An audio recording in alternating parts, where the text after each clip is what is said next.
Okay. All right. Welcome to Aspects of Writing. I'm your host, James Kelly, and my guest panelist is Janet Coursey. Our guest is Fred Rayworth and John Brage, and the topic of the show today is writing with a character in mind. But before we get to my guest, my panel and I would like to read a few fun quips or quotes. And Jan, I'm going to let you start. I'd love to. We are all apprentices in a craft where no one ever becomes a master. And this is by Mr. Ernest Hemingway, and we've already discussed that this morning. All right. And John? The quote that you gave me is from Tom Clancy, and it's one that I agree with wholeheartedly, and it is, I do not over-intellectualize the production process. I try to keep it simple. Tell the damn story. All right. Uh-huh. And Fred? And mine comes from Richard Castle. It's there are two kinds of people that sit around all day thinking about killing people: mystery writers and serial killers. No kidding. And mine's by Philip Roth. The road to hell is paved with works in progress. If you are just tuning in, I'm your host, James Kelly, and my guest panelist is Janet Coursey. Our guests are Fred Rayworth and John Brage, and the topic of the show today is writing with the character in mind. My panelist, Janet Coursey, has been with us for about 5 years. So, Jan, tell us a little bit about yourself and your book, The Secrets of Time. Well, I work a regular job, and The Secrets of Time was started off originally as a letter to someone who was running for Congress. I was mad, and I thought they needed to hear a second side of things, and so I decided they'd probably throw that letter away, so I wrote a book instead. All right. All right. Well, our first guest is Fred Rayworth, and Fred found his passion for writing in 1995, same year I published my first book. Mm-hmm. He is the author of 11 full-length novels and is currently working on number 12. His genres include science fiction, and you'll have to explain this one, icky bug horror, adventure, thriller, and fantasy. Fred has had multiple short horror stories published, including The House, which appeared in the anthology Between the Pages in 2003, The Walk Home in Writer's Block 2006, The Basement in Writer's Block 2, 2008, and his short science fiction story Fun in the Outland appeared in the anthology First Voyage in 2008. His first short fantasy story, Don't Miss with a Snorg, was published in the anthology A World of Their Own in 2009.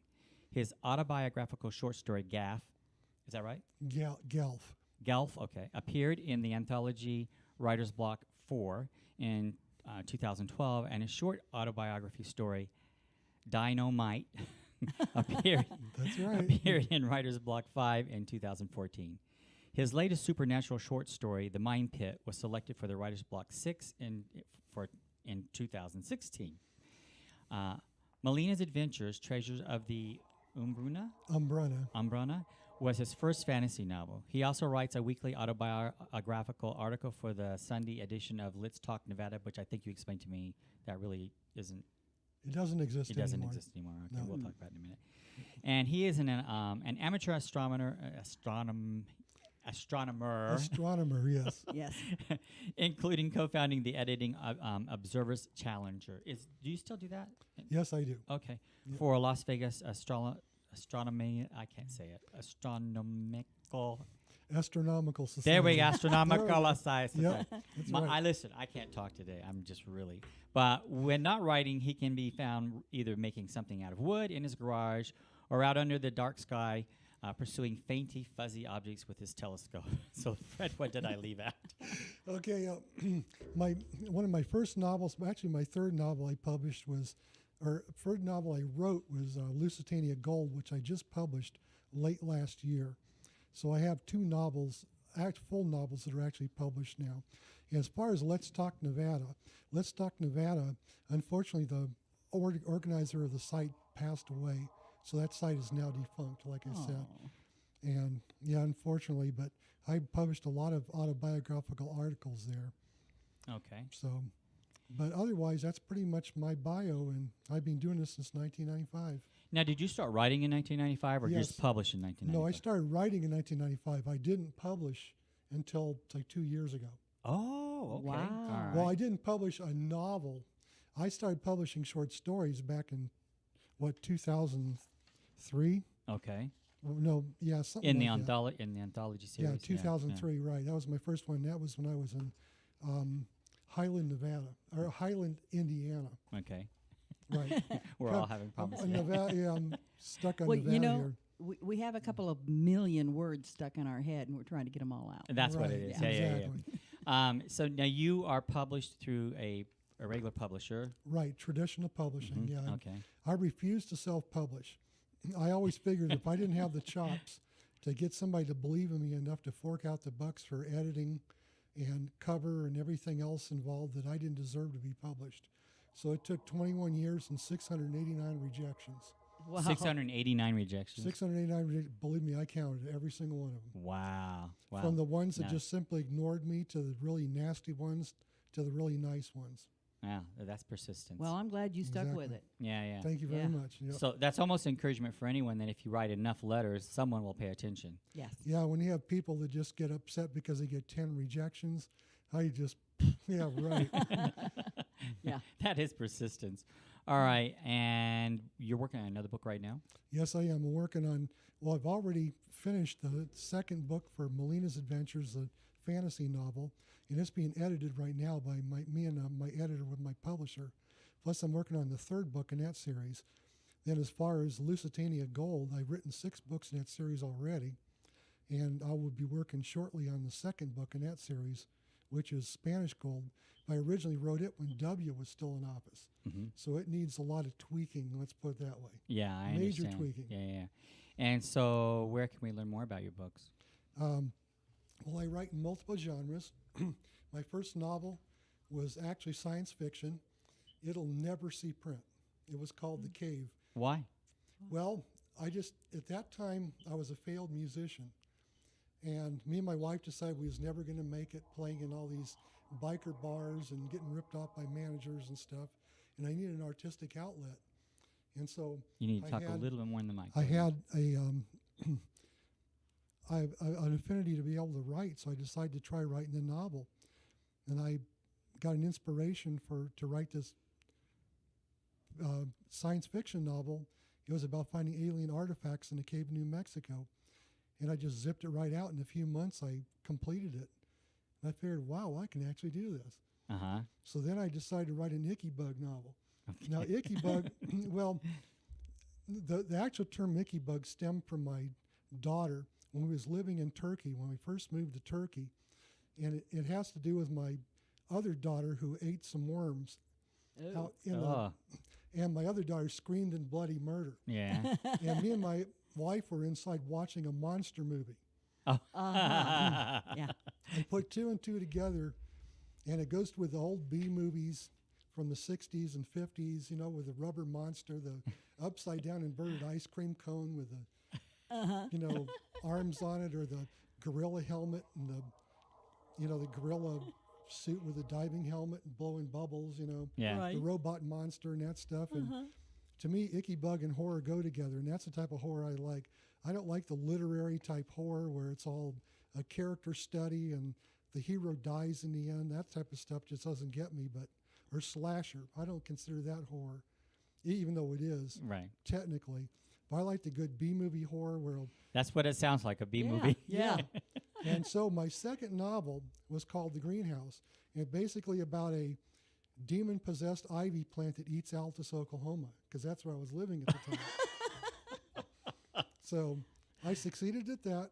Then my third novel, Lusitania Gold. Uh-huh. It was inspired by Clive Cussler for one, and it was about going down, diving onto Lusitania looking for gold, and they have a big surprise when they get down there and actually dive on the ship. Oh. And that was really when I started refining my skills. But it wasn't until, that was in 1995, my third novel in the space of a year. I finished it in actually probably January, February 1996. Uh-huh. And I let it sit there and I edited it, re-edited it. It started as 130,000 words. Oh. And by the time I read it to the writers group here in Nevada, it ended up being 96,000 words. That's Still a lot. Yeah, still a lot, but that's Still a good lot. though. You got it cut down. I got Yeah. rid of a lot of fluff, and I didn't take out one iota of the story. Wow. Yeah. That's All right. that's good. Okay, so where can we learn about your books? Learn about my books at my website is www.fredrayworth.com, which is where I talk about my platform is about writing. Mm-hmm. So I talk about all aspects of writing. I got over 200 articles on writing, from everything from point of view to you name it. And also I have Facebook pages for called Detach and His Search for Gold and Melina's Adventures. They're two separate web pages on Facebook. Okay. Very All right. go. good. Okay, and Jan, I'm going to let you Our, talk about John. our next guest is John Bragg. John Bragg is a lawyer, reader, explorer, and student of just about everything. Born and raised in Northwest Missouri, he practices law by day and by night chases his kids around with his wife and tries to find time to write. He is an avid fan of the Kansas City Chiefs, the St. Louis Cardinals, and the Missouri Tigers. In his limited spare time, he runs, works out, and reads. Good gosh, John. John, what else can you tell us about John Bragg, the person? That pretty much covers it. My time is pretty filled up, so Yeah. it's you've described it pretty accurately. Just between being at work and commuting back and forth to work and finding family time, that pretty much fills up my plate pretty quickly. So John's joining us from Kansas City, Missouri. And now, John, I also know that you actually commute 2 hours each way I do. I have about just under an hour each way every day. because So, your law so, firm's yeah, in one city and you live in Kansas City. that's correct. Yeah. Yes. Yeah. That, And that's, that actually was sort of how the original idea for the trilogy that I'm working on came about. You know, you find time or find ways to kill all that windshield time. You can uh-huh. only listen to the radio so much, or NPR or whatever, and so your mind wanders and you start thinking about all kinds of different things. And one day, this idea for a story kind of popped into my head, and I kind of thought it over, used that driving time to think about it for a while, and then I sat down and started working on it. So, Wow, that's pretty neat. So, yeah. What inspired you to become a writer, though? I mean, I realize your free time of driving, but had you thought about it for any period of time before you found the time? I hadn't. I've always been a pretty voracious reader. Uh-huh. I've always, when I was younger, like maybe in high school, I enjoyed writing, but I never really made much of an attempt at it as an adult. And then I just thought, well, no time like the present. I'm not getting any younger. Let's give it a shot and see where it goes. So that's kind of what I've been doing ever since. Uh-huh. Very cool. What is your next book? Well, right now I'm working on the third book in a science fiction trilogy. The name of the series is The Journeyer's Tale. The first book is called The Protocols of Uma, Uh-huh. and the second book is called Blinding Sky. And right now I'm in the process of wrapping up the story in a book called Journey's End. Uh-huh. Give us an idea of what your trilogy's about. I hate that question. Uh, it's like I was just doing this the other day on a discussion group on Facebook for writers, and the topic was writing a blurb for your book.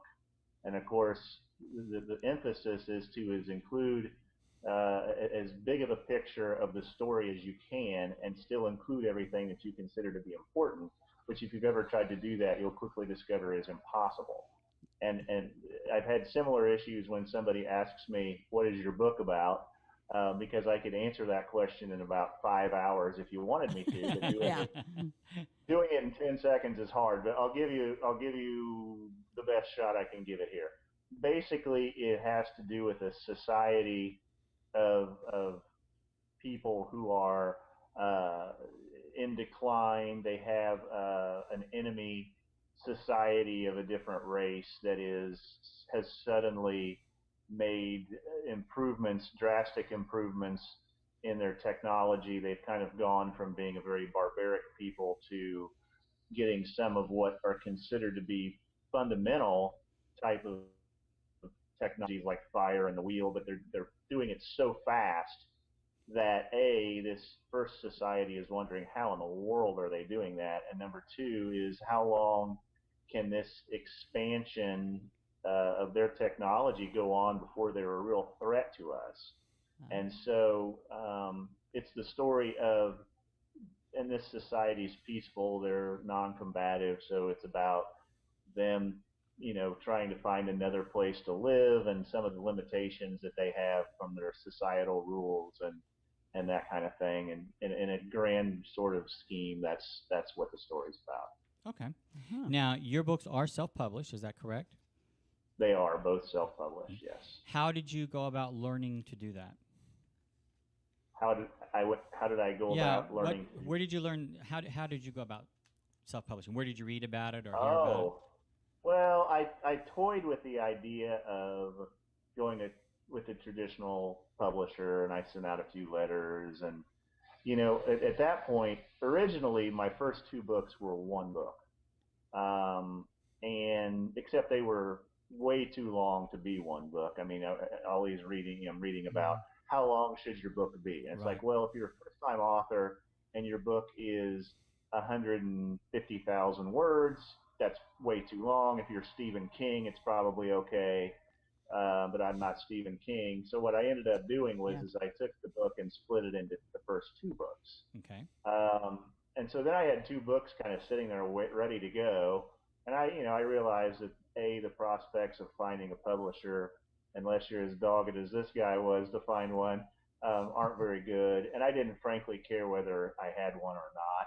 And I had these books that I wanted to get out there, so I went ahead and just dove into the self-publishing route. And there's quite a bit to know about that as well. But fortunately, there's a lot of forums and information out there to help you, because other people have the same questions that you do. And generally speaking, they're very willing to help you over the various obstacles that you run into in doing that.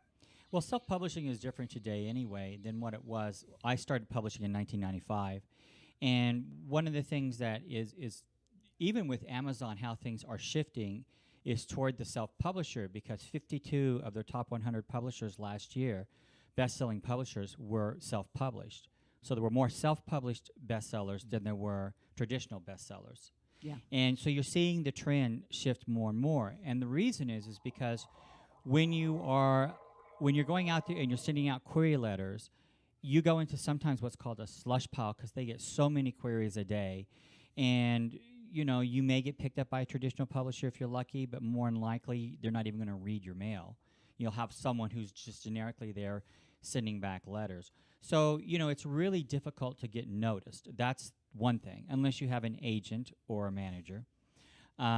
So self-publishing is kind of the new platform, and we've had a lot of authors on who've been traditionally published who have turned around and are now self-publishing for several reasons. One, they want more control of the project. For example, if you have a cover that goes out there and it's not favorable, if it's with a traditional publisher, it's not going to get changed. But if you're self-published and it goes out there and you see you're getting a reaction that's not favorable, you can change that cover. And we've actually had authors who said they've done that. Yeah. If you have a way that you've described it with you're talking about the blog on the back of the book, the little synopsis. Well, you can change that if you're self-published, and you can do that in a 24-hour period. So self-publishing has its advantages. Obviously, everyone wants to be traditional published because they have the money behind them to push your project. Although nowadays you still have to go out there and push it as well, even when you're traditionally published. Right. So self-publishing is really starting to come into its own. And, a lot of companies are just realizing the importance of that, including Borders Books, which went out of business because they didn't keep up with the times. Whereas now you've got Barnes & Noble's jumping on board with the internet and book sales there. Obviously Amazon's the leader now in the market because they're accepting self-published, readily.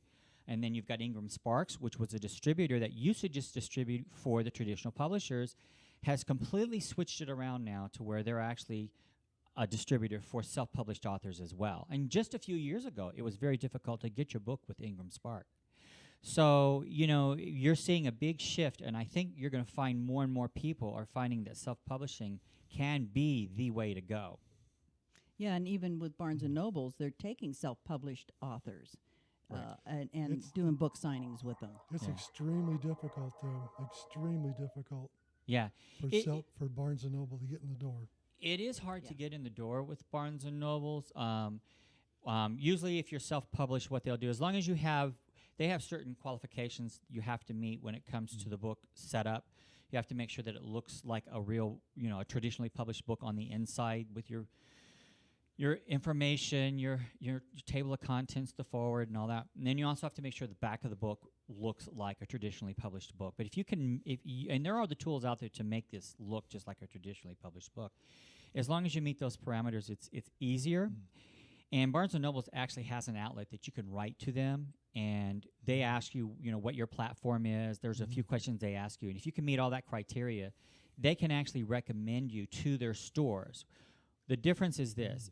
As a self-published author, if you still have your ISBN and your barcode on the back, you can go in and do a book signing, set up an independent book signing, and go into a store as long as they're doing a consignment. But they're not going to carry your book. Yeah. But if you're recommended by the corporation out of New York because you've submitted your self-published book to them and it's accepted, you're in their system different than you would be as a self-published author who went through Ingram Spark, let's say, because Ingram's where you go through for distribution. Right. So you could get on that list if you go through the guidelines they request and you meet their parameters, especially when it comes to how are you going to market. They're going to want to know how are you marketing this and what's your platform for marketing and that kind of thing. So self-publishing can work, and we know a lot of authors who have been very successful in this business when it comes to self-published. We have had a few who live locally here on the show who do quite well. John, definitely don't give up on the self-publishing. I'm a self-published author myself. I wasn't planning on it. Tell us, where can we learn about your work? Where can people go? I have a Facebook page, and I have the books are both available through Amazon in paperback and e-format, and they're both available as ebooks through CreateSpace as well. Terrific. Great. Okay. And that's the other thing I wanted to talk about, too. When you're self-published, sometimes it's a good idea to have your own website for your book. But if you don't have that, one of the things I always tell people is you definitely need to be on Facebook with a page Right. about your books. We just did a show on PR, and that was one of the things that we were talking about. At the very least, you should be on Facebook with that, author's page so that people can find you somewhere on the internet. And anyone who has a chance, if because we archive all the shows, if you get a chance to go back and listen to the show we did on PR representatives, you really want to listen to that because we had one of the leaders in that business with a PR firm. She's booked over 150,000 interviews, so she definitely knows what she's doing, and she actually offers advice towards the end of that show on how you, as a self-published author, can do this yourself. You don't need a PR rep, which I thought was very generous of her to do that. Right. To Yep. explain how you, as an individual, can go out there and do the same thing they do. And she literally goes step by step with you and tells you what to do. Yeah. So if you get a chance to listen to that show. All right, we're going to be talking, our group discussion today is we're going to be talking about, the character development. I think that's what we said. Yeah. Writing with the character in mind. Right. Right. So we're going to start off with, I'm going to read this, and then we're going to go step by step. The mind of the character. Explore the parts of their psyche that most other writers don't even know about. What can a bit of psychological knowledge do for your characters? And with what knowledge can you, first of all, build your cast from the inside out, from rock-solid foundation to the outer layers that make them human? John, you want to take that, or Fred?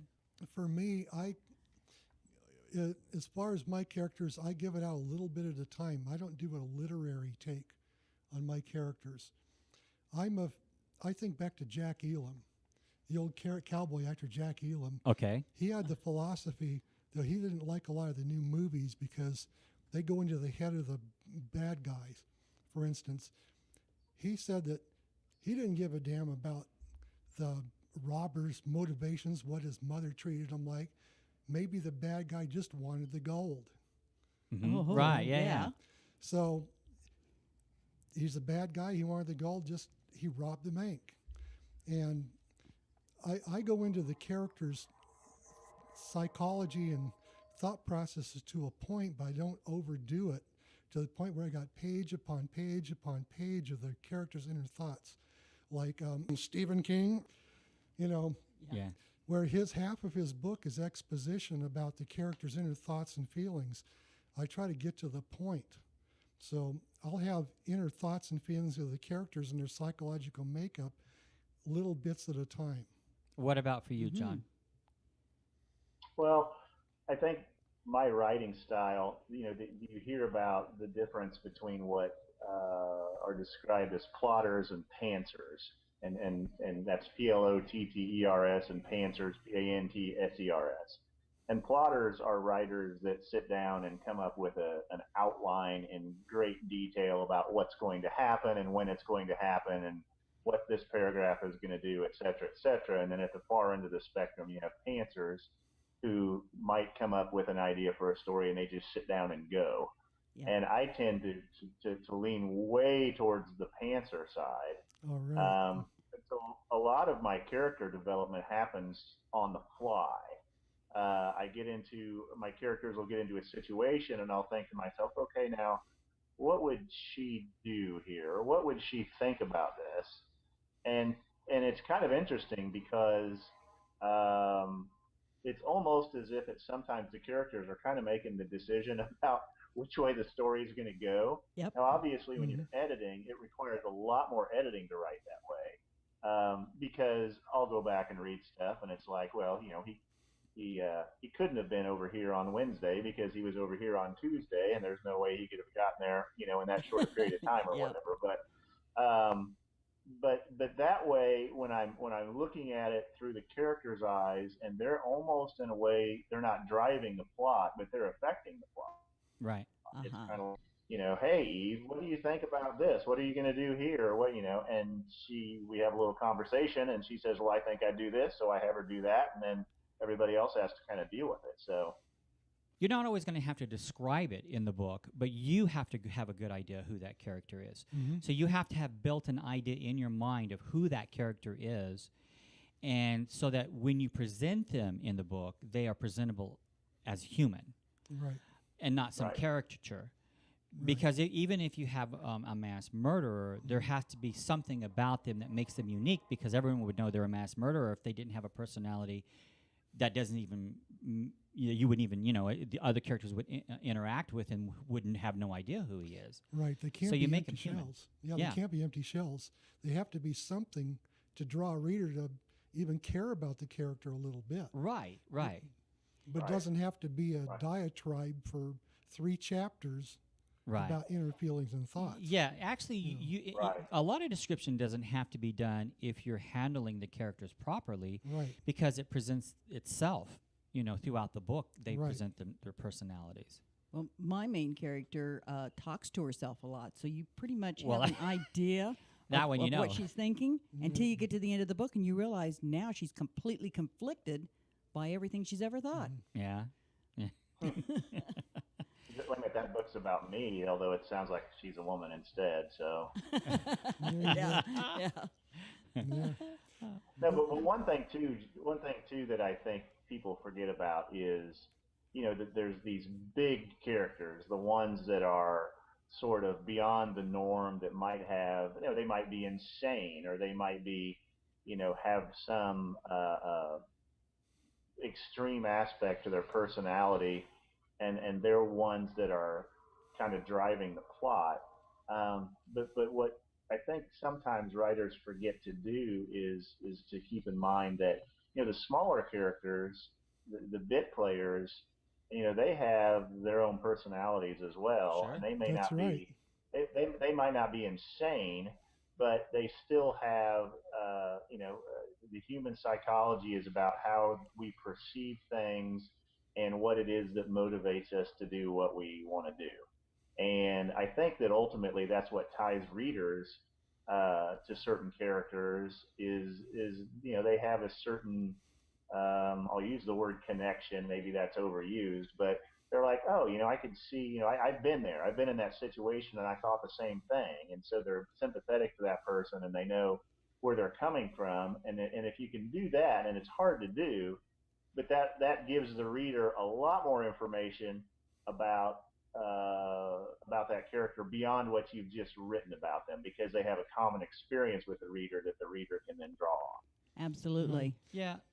Go ahead, Fred. Every single character has to have a purpose, and they paint part of the picture. And every little quirk and every little personality trait they have, and everything they do paints part of the picture. Yeah. It's an extra color, an extra swirl, or something as part of the whole deal.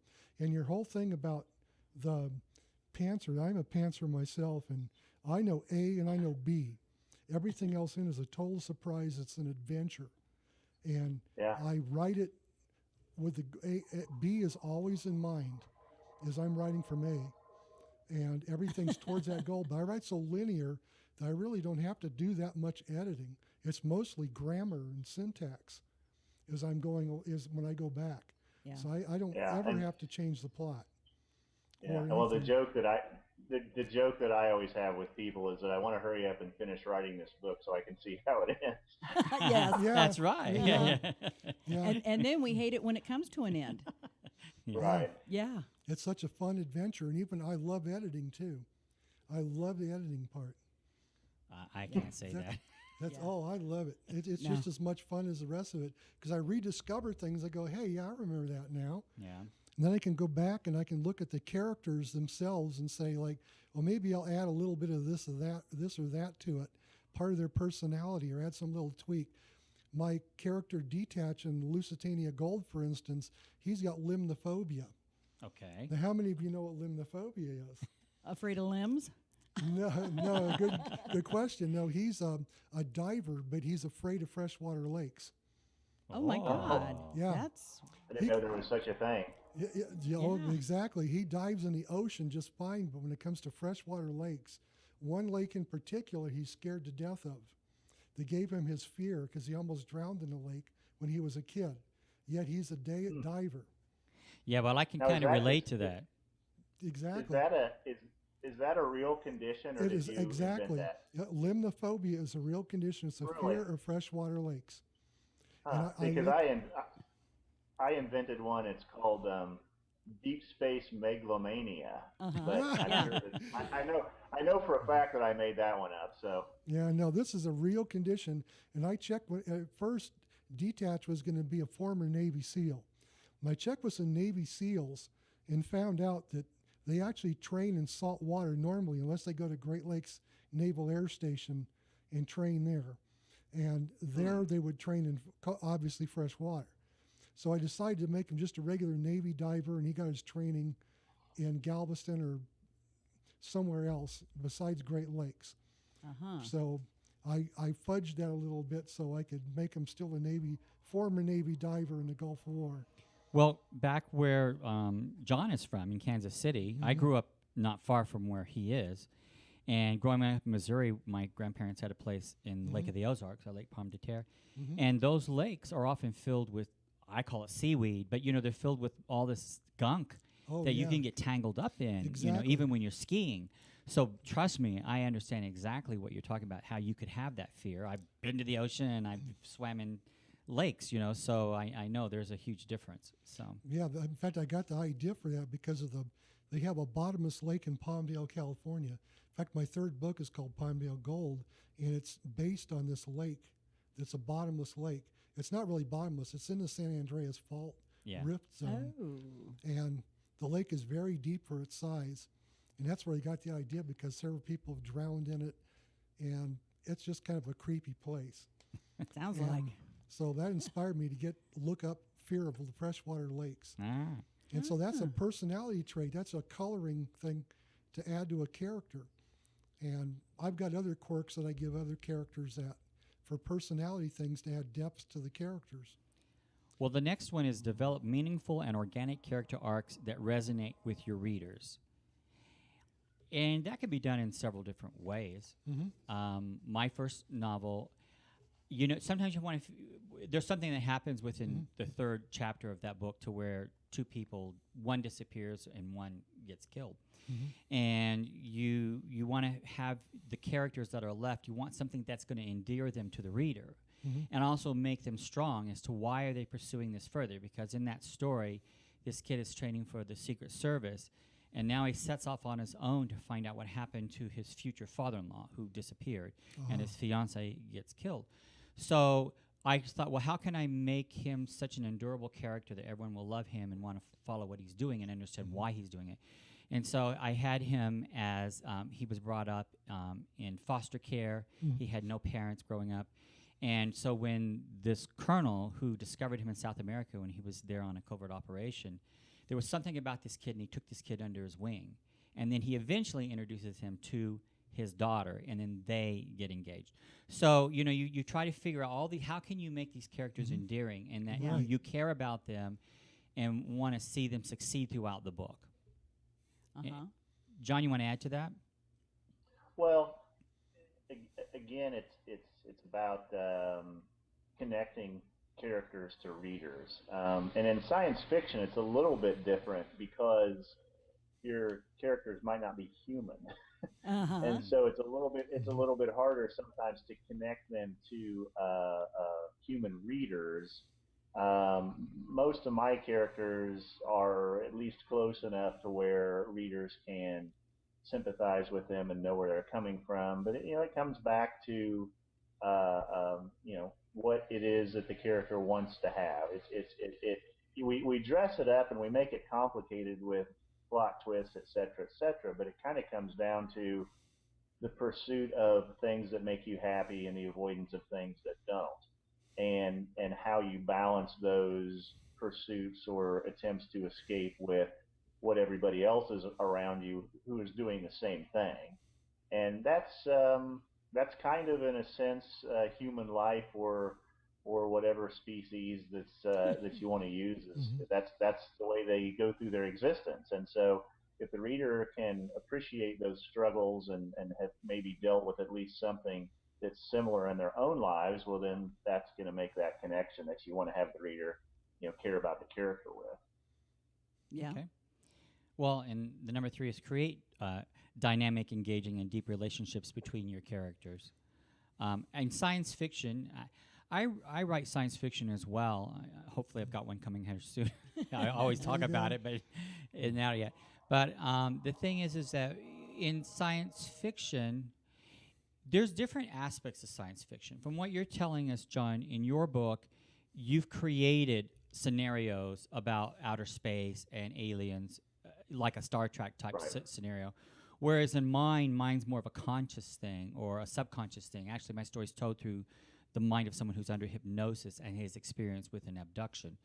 So, there are different ways of writing science fiction. Mine's much easier to engage because you've got the realistic part of this person when he's out of his hypnotic state, he doesn't remember what he told them under hypnosis. Right. And they don't want him to know what he's telling them. Even though normally you would remember, in his case, he doesn't.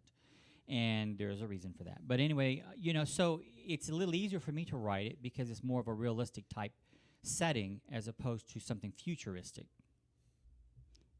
Right. Well, and mine I wouldn't necessarily equate it to Star Trek because really there's only one very limited group of characters that use advanced technology, and that's part of the society that they live in. And so, even though mine is technically science fiction, it's relatively light on the science part, and it's really character-driven fiction in kind of a science fiction setting, if that makes any sense. But the characters are, they're still facing some of the same conflicts and choices and temptations and things we'll face, that we would as well. So even though they're in kind of this fantastic setting, they're still dealing with some sort of common questions that people that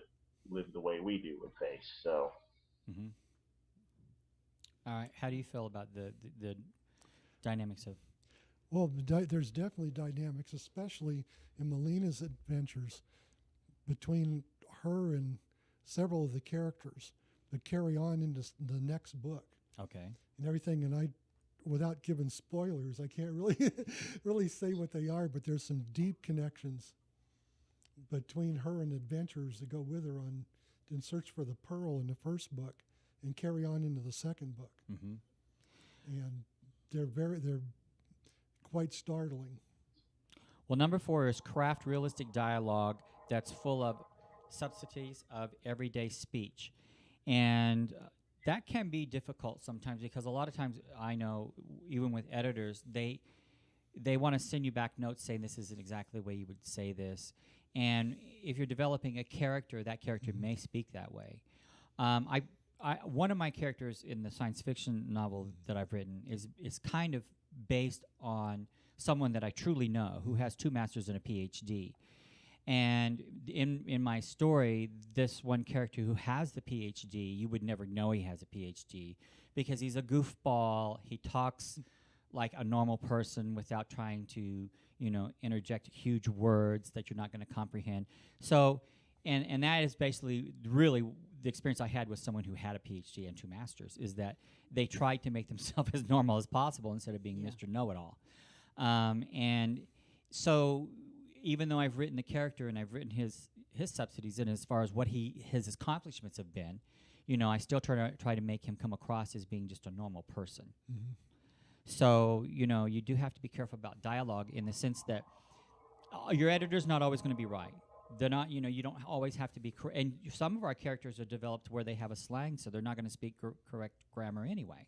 Right. And it depends on their background, where are they from? Right. So that brings up a good point about speaking in dialogue, about speaking in accents and stuff. Like some people will go overboard with speaking in accents, like an Irish brogue or a Scottish brogue or something like that. And you can go overboard. What you do is you drop little hints. You speak a couple of words of that, then you go back to regular English. Yeah. Because you can go to try to read it. To hear it is one thing, but to try to read it is something else. If you're trying to translate in your head somebody speaking in some Foreign. language is just irritating. So you don't want to go overboard with that. Now, there's some people who have certain speech patterns where you don't necessarily need tags to figure out who's speaking. After a while, you still need the tags. Yeah. There's some kind of action tag or something. Like, I don't use tags very often. I use action tags instead of said very often and stuff like that. But I don't use speech quirks as much to identify who's speaking, because I try to keep the dialogue fairly consistent. Mm-hmm. So sometimes dialogue has subtleties, but at the same time, I don't try to go overboard with it. John, when you write, do you have to worry about your dialogue? Oh, absolutely. And to add on to something that he just said, I'll give you what I think are a couple of really good examples by the same author, and that author is Cormac McCarthy, of course, who's extremely successful. And the 2 books that I'm thinking of are The Road and Blood Meridian, and I don't know if you all have read those or not. He has a rule when he writes that he does not use quotation marks. I mean, you literally, there's nothing in there other than context for the reader to determine who's talking. And in The Road, it works beautifully because it's this dark, dystopic setting. And for the most part, there are only 2 characters in the entire book, a man and his son. And so it's not a problem. Blood Meridian, on the other hand, has scenes where you have like 10 or 12 cowboys sitting around the campfire shooting the breeze. And that makes it extremely difficult, at least when I read it, to even tell who was talking. And so sometimes those rules or things that writers impose on themselves about how they're going to present things, I think kind of impair what it is that they're actually doing.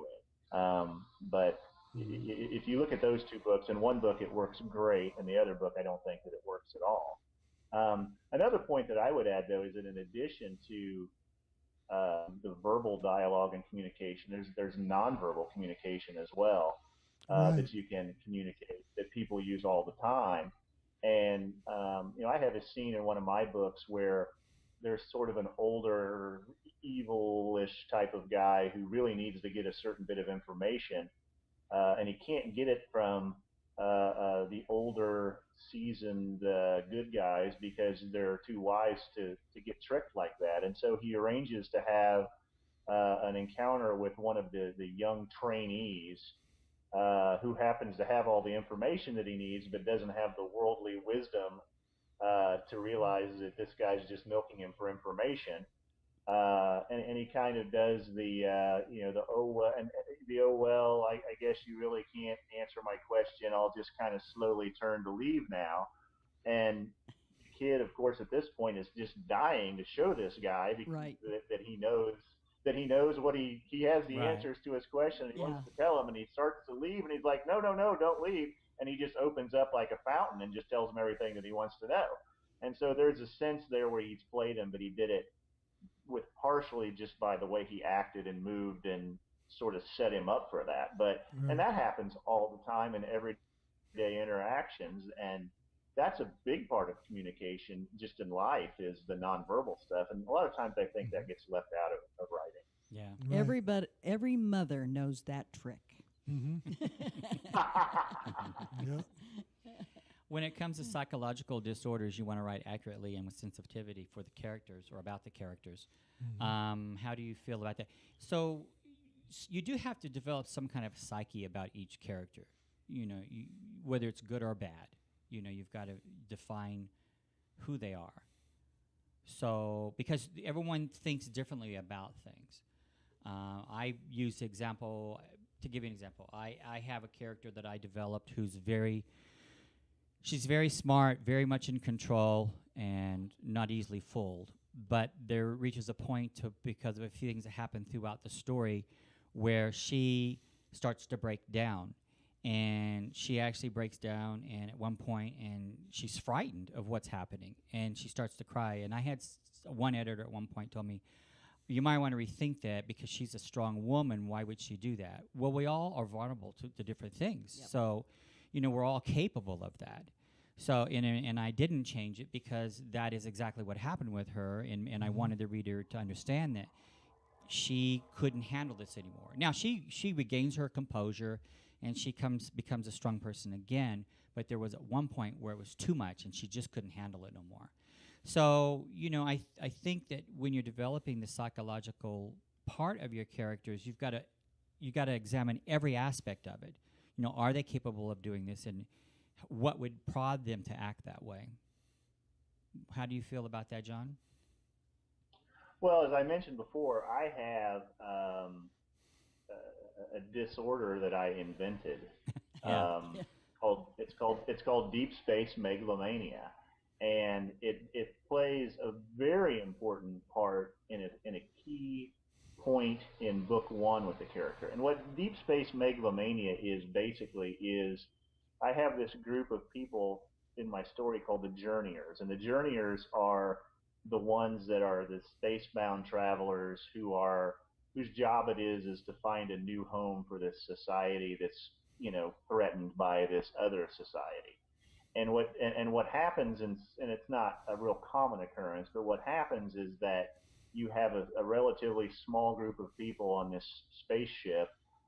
They spend all their time together working on these projects, and because there's a rather rigorous screening process to become a journeyer in the first place, they're all exceptionally intelligent.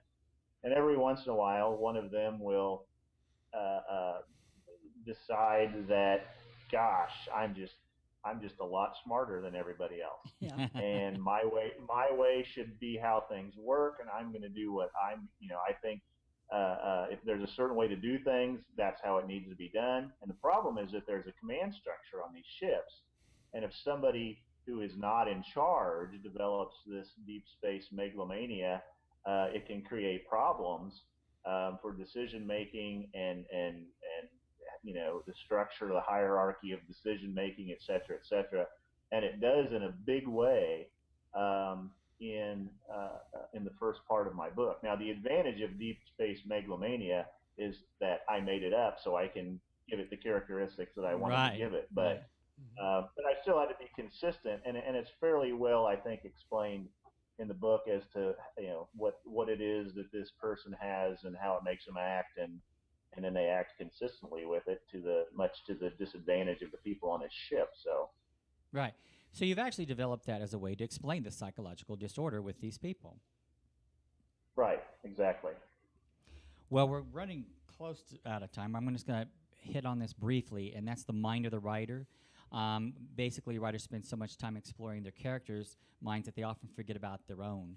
And that's what you have to do when you're a writer. You have to you have to examine your psychological well-being when you sit down to write. Uncover ways to make your writing better, easier, more enjoyable. How would you go about doing that, Fred? I never, ever have had an issue with my writing. No, you just sit Never. down and start writing. I just sit down and start writing. The only time it ever affects me is when, like, over New Year's, I had 3 days off because of my job, and I had bronchitis. Mm-hmm. I was in the ER. Yeah. I didn't feel like writing. Yeah. Well, yeah. There are I was circumstances. physically right, incapable of writing. right. I'd sit down and I'd get chills. I'd cough like crazy. I couldn't actually sit at the computer and Mhm. write. Yeah. Otherwise, I can sit down anytime, any place and write. Yeah. See, I can't. The atmosphere has to be right for me. John, what about you? Are you a disciplined writer? Well, yes and no. When I first started writing, and I want to say I started writing in probably 2012. My children were obviously 6 years younger than they are now, and they went to bed a lot earlier than they do now. And I always tried to really focus on not letting the writing take away from my family time. And so what I would do is I would wait for them to go to bed, and then I would write. Well, now they're going to bed about the same time that I do because they're older. Yeah. Yeah. And so I really, I mean, my writing time finds me more than I find it. And when I get an opportunity to write, it doesn't matter if I'm in the mood to do it or how I feel or if the muse is inspiring me or whatever. I got to just sit down and do it, because that's when I have the opportunity to do it. So I guess from the sense of being disciplined, it's not in a sense of setting time aside and then following that schedule, but there's a certain discipline to just grinding your way through it, when you don't really feel like doing it. So that's how I'm right now. So. Mm-hmm.